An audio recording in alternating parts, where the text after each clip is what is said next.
Bueno, arratsaldeon, buenas tardes, benetan eskertzen dizuet, zuek gaur gurekin egotea. Os agradecemos mucho vuestra presencia en esta segunda sesión del Fórum Larramendi, este año conjuntamente con el Fórum Deusto. Gracias, pues, por acompañarnos y un saludo muy afectuoso, bihotzeko agur bat denei, también a mis queridos alumnos de las aulas de la experiencia que también nos acompañan y también quiero recordarles hoy aquí. Eskerrik asko. Bueno, solamente darle la bienvenida al conferenciante de esta tarde, al profesor Andrés de Francisco, cuya presentación hará José María Echeverría. Yo simplemente darle la bienvenida, recordando que el jueves pasado tuvimos a Daniel y hoy tenemos a Andrés de Francisco con un tema también, yo creo que muy atractivo: libertad, virtud y democracia, las bases filosóficas y políticas de la ciudadanía. Besterik ez, eskerrik asko. Arratsaldeon, tenemos a Andrés de Francisco, profesor de la Facultad de Ciencias Políticas y Sociología de la Universidad Complutense de Madrid. Está hoy aquí, le hemos invitado porque coordina un grupo de investigación de la universidad bajo el título de Calidad Democrática y Ética Pública. Y los temas que el grupo está investigando, publicando, las palabras clave de lo que están haciendo serían ciudadanía y desarrollo democrático, capital social y confianza política, pluralismo y justicia social, republicanismo, representación política y sistema constitucional. No hace mucho le hicieron una entrevista en medio de comunicación a Andrés y le preguntaban: ¿cuál es tu utopía? ¿Cómo imaginas que podemos caminar hacia ella? Y tú respondías: mi utopía. Voy a intentar responderte en pocas palabras. Mira, yo quisiera una sociedad en la que pudiéramos llamarnos todos de tú, pero no por grosería o chabacanería, sino porque no hubiera nadie por encima o por debajo de nadie. Quisiera un mundo de hombres y mujeres independientes, veraces, libres, fuertes, valientes. Detesto la mezquindad.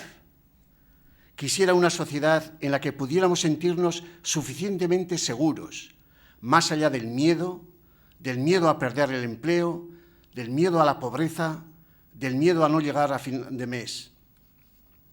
Una sociedad en la que pueda haber confianza, sin tener que pensar que el otro te la va a jugar a la primera de cambio. Sin confianza interpersonal la vida es muy complicada. Quiero políticos honrados, que roten, instituciones eficaces, una burocracia racionalizada, un Estado ágil y musculado. Y quiero una sociedad civil ilustrada y activa, que no se deje engañar, que se indigne, que vigile, que conteste y alce la voz y participe y delibere. Pues sobre estos temas y con este espíritu, Andrés de Francisco ha publicado Sociología y Cambio Social, Ciudadanía y Democracia, un enfoque republicano, La Mirada Republicana, coordina, como hemos dicho, el grupo Calidad Democrática y Ética Pública y diversas publicaciones, artículos en el campo de la teoría y la metodología de las ciencias sociales, teoría y filosofía políticas. Gracias por venir, Andrés, y adelante. Bien, bueno, muchas gracias. Muchas gracias por la presentación, por la invitación. La verdad es que me siento honrado y además, bueno, es una magnífica oportunidad para volver a visitar una ciudad como Donostia, a la que considero posiblemente la ciudad moderna más bella del mundo, ¿no? Bien, el tema de la ciudadanía es un tema complejo. Los dos José María me avisaron de que, bueno, el público sería un público heterogéneo. y esto es un dato que para el conferenciante es importante, ¿no? Porque si el grupo fuera un grupo de filósofos, pues sabes el lenguaje y el registro que tienes que utilizar. Con un público heterogéneo, pues bueno, tienes que hacer un ejercicio, digamos, de adaptación, ¿no? Entonces yo lo que quiero hacer es presentar una serie de ideas que yo considero fundamentales a la hora de abordar la problemática de la ciudadanía, y luego, bueno, pues en la discusión, si cabe, pues podemos ajustar lo que diga, en fin, descender a los detalles. Como yo soy filósofo, una de mis vicios es, digamos, la abstracción conceptual. Y esto a mí me resulta muy difícil de abandonar. Entonces, bueno, aviso que habrá una serie de conceptos que intentaré en fin, ser lo más didáctico posible, pero que tendrán cierto nivel de abstracción, ¿no? Bien, entonces, primera idea que yo considero fundamental. No nacemos ciudadanos. La condición de ciudadanía no pertenece a la naturaleza, pertenece a la política, no pertenece a la physis, que decían los griegos clásicos, pertenece al nomos. Por tanto, es una construcción política. Y en esa construcción y deconstrucción, porque de todo ha habido, pues la humanidad o la historia, digamos, occidental, por ceñirlo un poco más, pues ha definido sus grandes luchas, que han sido luchas en torno a la ciudadanía. Bien, el ideal de ciudadanía se ha regido históricamente por un principio básico, que es el principio de la aequua libertas, el de igual libertad. Siempre se ha definido al ciudadano como aquel que es igualmente libre con otros conciudadanos que forman el demos, ¿de acuerdo? Pues bien, en la construcción de la ciudadanía con este principio en la mano ha habido dos grandes proyectos. Se me oye bien, ¿no? Dos grandes proyectos. Proyectos, insisto, de construcción política de la ciudadanía.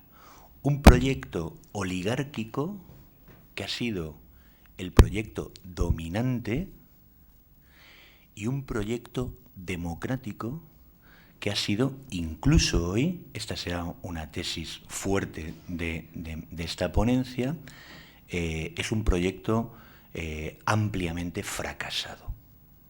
¿De acuerdo? Bien, por lo tanto, primera idea, no nacemos ciudadanos, la ciudadanía es una construcción política que se hace en la lucha y se ha hecho con dos grandes proyectos. Uno dominante, victorioso, que ha sido el proyecto oligárquico de construcción de la ciudadanía, y otro proyecto, desgraciadamente fracasado o, en fin, no suficientemente logrado, que ha sido el proyecto democrático. ¿De acuerdo? Bien. Es un proyecto, el de construcción de la ciudadanía, voy hacia la segunda idea. Es un proyecto que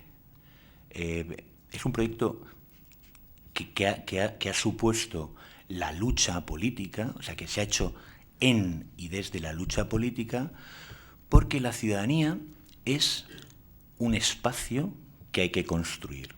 Y es un espacio que hay que entender de dos maneras. Para empezar, un espacio de inclusión-exclusión. Por lo tanto, tenemos que entender, en principio, el espacio cívico, ese que hay que construir políticamente y que se construye y deconstruye, que está en constante proceso de construcción y deconstrucción, porque el conflicto y la lucha está ahí, ¿De acuerdo? Pues bien, primero se construye como una superficie sobre la base de la dialéctica de la inclusión, exclusión dentro de esa superficie. O sea, sería algo así, el espacio cívico. Entonces, la gran cuestión histórica ha sido la de decidir quién pertenece a ese demos o a ese espacio cívico y quién queda excluido de ese espacio cívico. Bien, en todas las sociedades ha habido excluidos del espacio cívico. En todas las sociedades ha habido metecos, como en la antigua Grecia, o peregrini, como en la antigua Roma, o extranjeros e inmigrantes, como en la actualidad. En toda sociedad, bueno, no en todas las sociedades, pero en muchas sociedades ha habido grupos excluidos por sexo, por raza. Los judíos han sido excluidos de la ciudadanía en muchos momentos de la historia.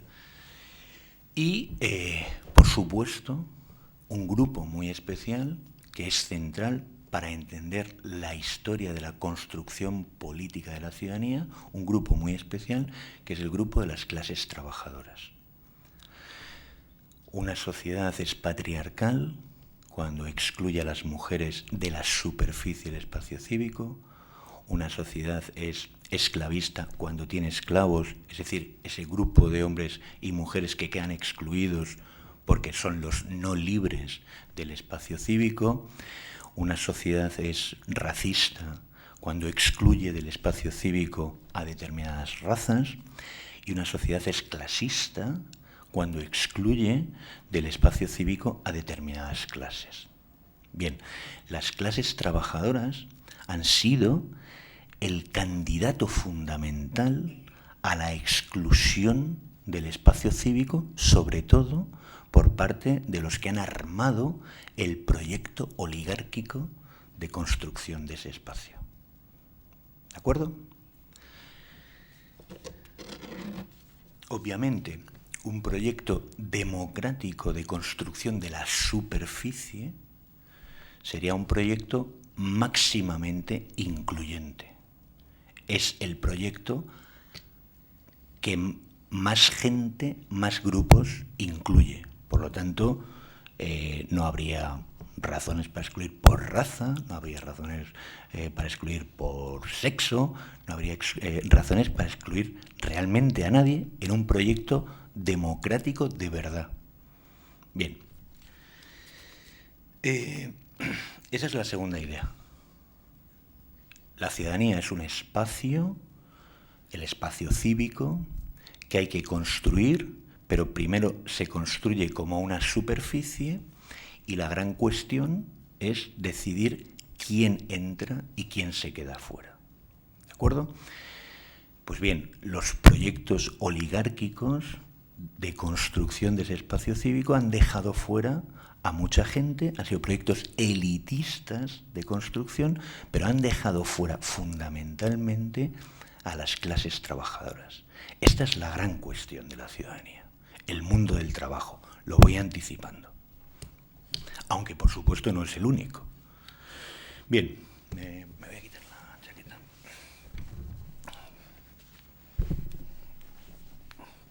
¿Qué tal voy? ¿Cuánto llevo? ¿5 minutos? ¿10? Bien. Ahora imaginemos que tenemos un espacio cívico muy incluyente. O bueno, en realidad no es, o sí, mejor, máximamente incluyente. Bien, pues lo que comprobaríamos es que el ideal de la aequo libertas, que es el principio rector del proyecto de construcción de la ciudadanía, seguiría estando en tensión, seguiría estando amenazado. ¿Por qué? Porque ese espacio cívico no es solo una superficie. Ese espacio cívico no solo se construye respondiendo a la cuestión de quién entra y quién queda fuera. ¿Por qué? Porque no solo es una superficie, sino que además es un volumen. ¿Vale? ¿Qué quiere decir esto?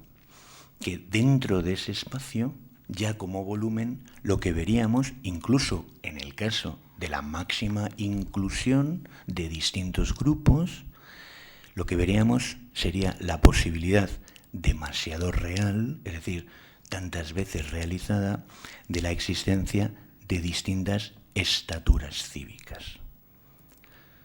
Siendo un volumen, se da esa posibilidad, y es una posibilidad tantas veces verificada a lo largo de la historia, que pese a la inclusión, o una vez delimitadas las fronteras externas del demos, lo que observamos es que ese demos padece el problema de la desigualdad en cuanto a estatura cívica.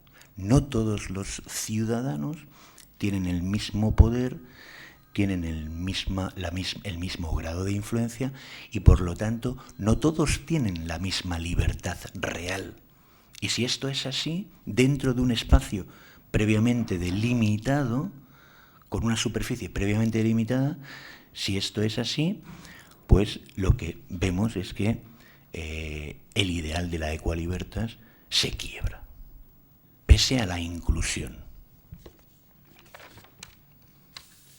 Esta es la tercera idea. Espacio que se construye políticamente, es la ciudadanía, espacio que en principio es una superficie, pero que además es un volumen.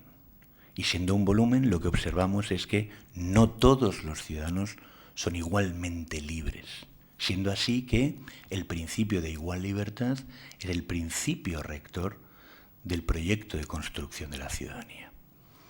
Por estas vías se va imponiendo, dentro de los dos grandes proyectos, el proyecto oligárquico elitista. ¿De acuerdo? Incluso habiendo incluido, resulta que diferencia a unos ciudadanos respecto de otros.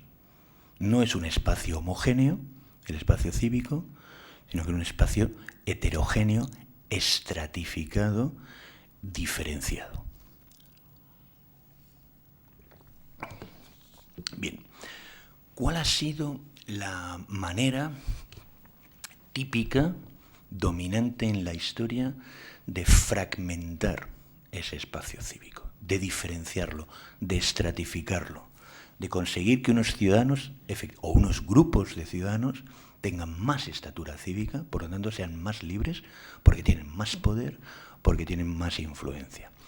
Bien, la manera típica ha sido la llamada civitas sine suffragio, la ciudadanía sin sufragio. Esto es una figura de la antigua Roma, que Roma utilizó fundamentalmente en su proceso de expansión territorial imperialista para integrar a las colonias, pero para integrarlas de forma amputada. Eran ciudadanos, pero no eran ciudadanos plenos. Tenían derechos negativos de libertad, pero no tenían derechos positivos, políticos. No podían votar ni siquiera de forma delegada en las asambleas romanas, que era donde se legislaba. ¿De acuerdo? Tenían, de alguna manera, espadas, derechos negativos, pero no tenían voz. No, perdón, me he confundido de metáfora. Tenían escudos, porque tenían derechos negativos, pero no tenían espada, porque les faltaba la voz, la capacidad de decidir, de legislar. Bien, la figura de las civitas sin sufragio no es un mero detalle histórico para eruditos, no, es una figura que el mundo moderno ha hecho suya y que ha instalado hasta que, bien andado el siglo XIX, como resultado complejo de muchas luchas sociales y políticas, se logró el sufragio universal. Pero hasta entonces, ya desde la Revolución Francesa, con la célebre distinción de sieyes entre ciudadanos activos y ciudadanos pasivos, se intentó incorporar las civitas sin sufragio a la construcción constitucional del mundo moderno, diferenciando entre los ciudadanos activos que eran los propietarios, eran los ricos, que eran los que podían votar, y los ciudadanos pasivos, que eran los pobres, los que no tenían propiedad y que tendrían nuevamente escudos, derechos negativos, pero no tendrían el derecho positivo de elegir y ser elegidos políticamente. Bien, esta diferenciación dio de sí lo que un gran politólogo, Carl Schmitt, dio en llamar el modelo del parlamentarismo burgués, que era un modelo oligárquico de representación política, en un momento en el que todavía no había partidos de masas, sino solamente partidos de notables o de honoratiores, y por lo tanto la gran burguesía, junto con la antigua aristocracia del antiguo régimen, pues construyeron un modelo de gobierno donde solo ellos tenían acceso. Esto se llamaba, desde tiempos de Tucídides, desde tiempo inmemorial, la oligarquía isonomos, es decir, una oligarquía con igualdad ante la ley. ¿De acuerdo? Pero, por decirlo también con los clásicos, sin isegoría, sin igualdad de palabra, porque la palabra es el medio de la política. Entonces, si te quitan la palabra, te pueden dar derechos, pero el régimen sigue siendo una oligarquía, aún isonómica. Bien.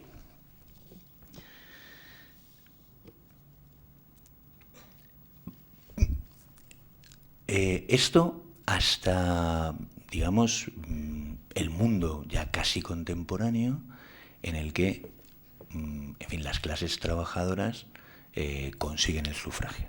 Este es un punto de inflexión muy importante, al menos para esa otra vertiente de construcción del proyecto de ciudadanía, que es la construcción democrática. Bien, pero ¿qué es lo que ocurre? Pues ocurre que, pese al sufragio universal, es decir, pese a que ahora, en la parte más desarrollada políticamente del mundo, podemos hablar de una civitas cum suffragio, sin embargo, se siguen verificando las diferencias de estatura cívica dentro de la sociedad. Un gran enigma, pero bueno, ¿cómo es posible? Si todos tenemos los mismos derechos negativos, si todos ya contamos con el sufragio universal, podemos elegir a nuestros representantes, podemos ser elegidos, ¿cómo es posible la contumacia, la resistencia de la construcción oligárquica de la ciudadanía? Porque seguimos, como yo pienso, viviendo en oligarquías disfrazadas de representación política, disfrazadas de democracia. Bien, cuarta o quinta idea, la respuesta a esta pregunta. Porque el problema principal en toda esa historia de construcción de la ciudadanía sigue ahí. ¿Y cuál es el problema principal? La propiedad y la riqueza. En la medida en que nuestras sociedades están fracturadas, con fracturas fundamentales, con la fractura estructural de las diferencias de propiedad y de riqueza, la ciudadanía, por muy bien apuntalada institucionalmente que esté, se fragmenta y se quiebra.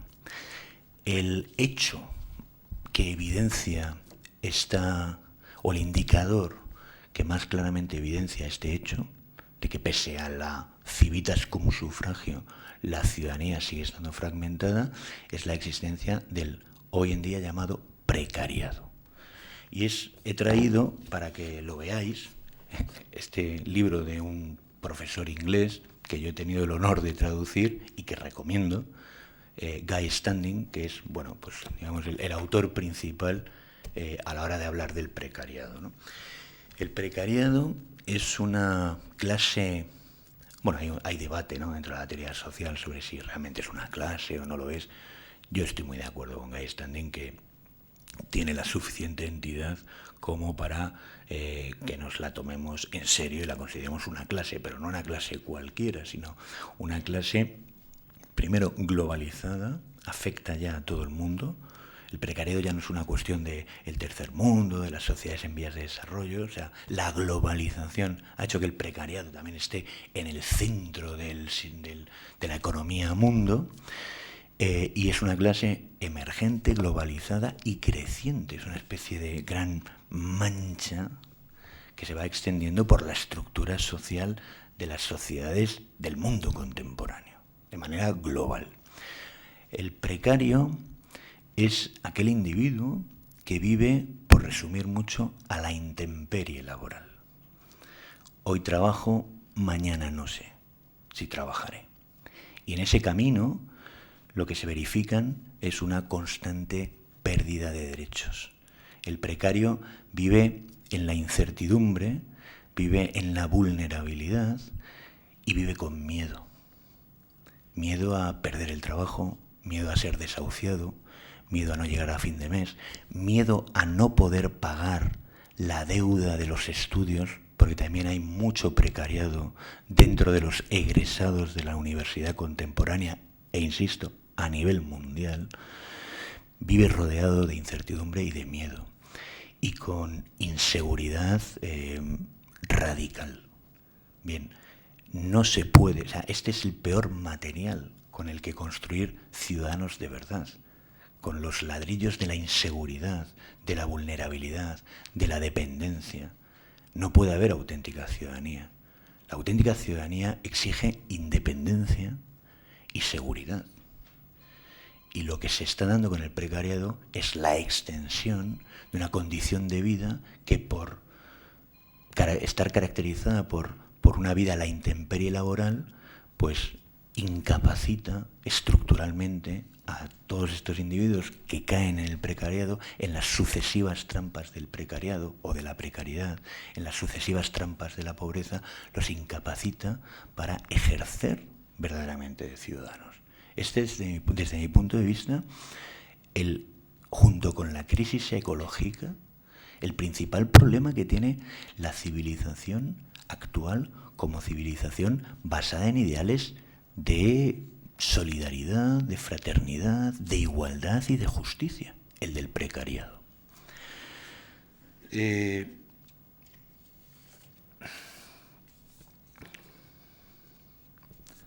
Bien. Con el precariado, por lo tanto, lo que vemos es que, pese a, como decía antes, los intentos de construir de forma inclusiva e igualitaria, democrática, la ciudadanía, ese espacio con volumen, se fractura y se quiebra. Se quiebra por las diferencias fundamentalmente de clase. Bien, históricamente ha habido tres grandes maneras de tratar este problema principal, que es el problema del mundo del trabajo, porque el precariado es mundo del trabajo nuevamente excluido. No directamente de la superficie, pero, digamos, marginado, porque no se le deja crecer, no se le deja tener la suficiente estatura cívica. Entonces se reproduce el gran problema de la ciudadanía, que ha sido el de la integración en la praxis del mundo del trabajo. El de la integración en la plena ciudadanía, con estaturas cívicas reales, con auténtica libertad, el mundo del trabajo. Bien, ¿cómo se ha afrontado? ¿Cuánto me queda? 10 minutillos más. ¿Sí?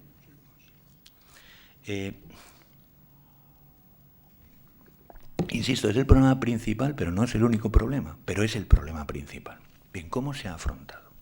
Ha habido el proyecto dominante que arranca de Aristóteles, pero que ha sido, digamos, incorporado a todo el desarrollo del pensamiento y la praxis política occidental.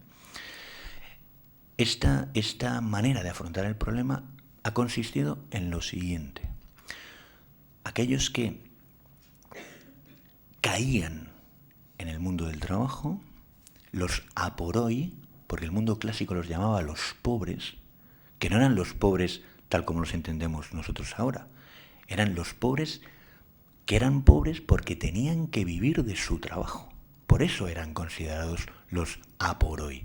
Pues bien, este mundo del trabajo, desde Aristóteles, ha sido objeto de exclusión consciente y deliberada, pero por razones ético-normativas.